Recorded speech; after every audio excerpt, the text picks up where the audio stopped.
Nasib Tommaso Pobega. Pobega, gelandang milik AC Milan yang sedang dalam masa peminjamannya yang akan habis dalam bursa transfer kali ini. Nasibnya pun masih belum pasti, akankah dia kembali ke Rossoneri atau melanjutkan masa peminjamannya.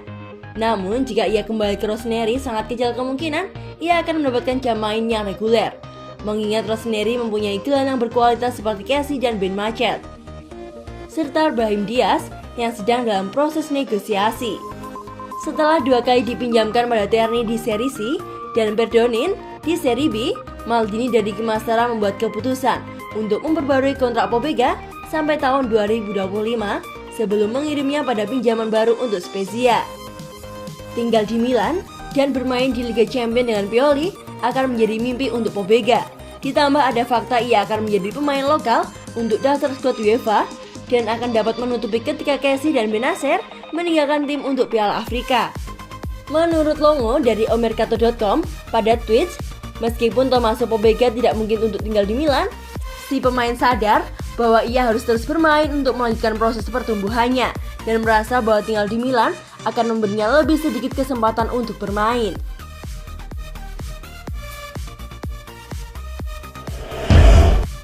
Marco Borriello, ex AC Milan yang buang sial berkat nomor warisan kakak.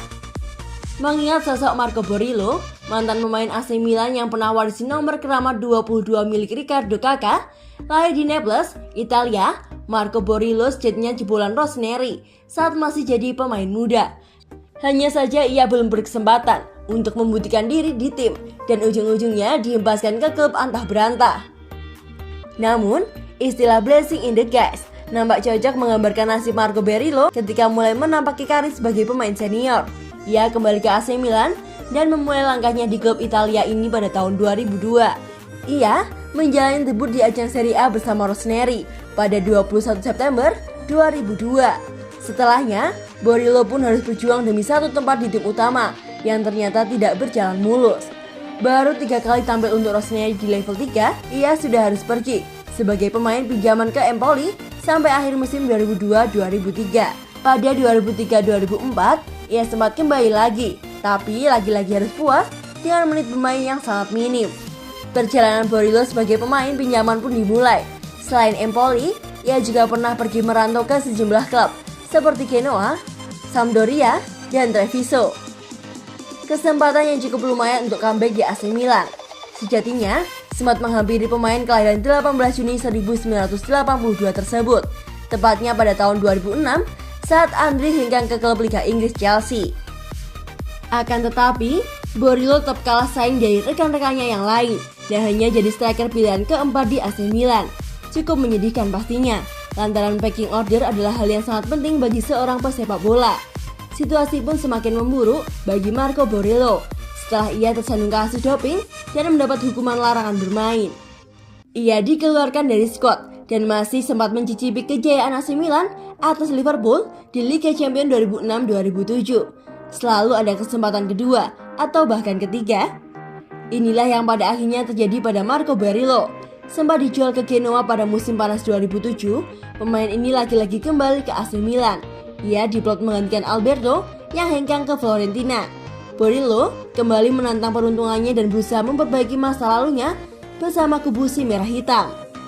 Bak rezeki nomplok yang datang tiba-tiba, musim panas 2009 jadi berkah besar bagi Borriello. Saat itu pula, ia mulai mewarisi nomor punggung 22 yang ditinggalkan oleh sang pemilik, yaitu Kakak. Ajaibnya, pelan-pelan Borriello mulai tampil lumayan dan nasibnya membaik. Pada musim 2009-2010, ia berhasil mencatatkan 15 gol. Menggunakan jersey warisan Riccardo Kakak, ternyata bukan keinginan yang disengaja oleh Borriello. Ia mengaku angka yang dipilihnya itu sama seperti tanggal lahir sang ibu dan juga nomor yang ia gunakan saat bermain di Genoa. Saya beralih dari nomor 11 karena tidak mendapat keberuntungan tahun lalu, ujar Borriello, seperti pernah dimuat pada laman Gol Internasional. Memakan nomor 22 adalah beban karena Kakak. Itu adalah perbandingan yang tidak masuk akal. Kami punya peran berbeda dan bagi saya itu adalah angka biasa tanpa ada apapun di dalamnya, ujarnya. Selepas membela AC Milan sampai tahun 2010, Marco Borriello dilepas ke AS Roma. Perjalanan karirnya bersama Rossoneri pun berakhir di sini. Apa kabar Thiago, pemain yang gagal jadi produk nepotisme AC Milan? Dalam sepak bola, tidak dapat ditepis bahwa kegiatan membanding-bandingkan sudah sering terjadi, terutama mereka yang sudah punya nama besar dan sukses dengan sederet trofi yang diraih di klub manapun. Kakak beradik dan ayah anak adalah dua pasang perbandingan yang kerap dibicarakan di dunia si kulit bundar. Thiago pun hanya satu di antara sekian korban yang sudah berjatuhan akibat kritik yang dialamatkan kepada mereka. Thiago lahir pada 14 Oktober 1985, lebih muda 3 tahun dari sang kakak, yaitu kakak. Sepak bola adalah hal yang sangat dicintai dua bersaudara ini. Sama-sama mentas dari klub Brazil, Sao Paulo, baik Thiago maupun kakak sama-sama berkesempatan untuk membela klub raksasa Serie A, Liga Italia, yaitu AC Milan. Akan tetapi, perjalanan karir mereka bak bumi dan langit. Salah satu hal yang patut disesalkan dari kisah Thiago bersama Rossoneri adalah keberadaannya yang seolah dibayangi oleh sang kakak. Bertahun-tahun lamanya, ia menyandang status produk nepotisme karena efek seorang kakak yang berstatus bintang besar. Bahkan, publik dan penggemar dengan begitu yakin menganggap Thiago bukanlah pemain yang hebat. Namun, mengapa ia bisa mendarat di San Siro? Ia bahkan belum pernah sekalipun tampil di level senior bersama Sao Paulo. Dugaan mereka tentang kenekatan AC Milan memboyong Thiago pun akhirnya jelas. Hanya mengacu ke satu kemungkinan, ia adalah saudara si hebat kakak. Dibanding-bandingkan dengan kakaknya, Thiago sebenarnya hanya perlu membuktikan bahwa anggapan orang-orang tersebut salah. Tapi, masalahnya ia tidak punya cukup kesempatan untuk mewujudkan itu semua.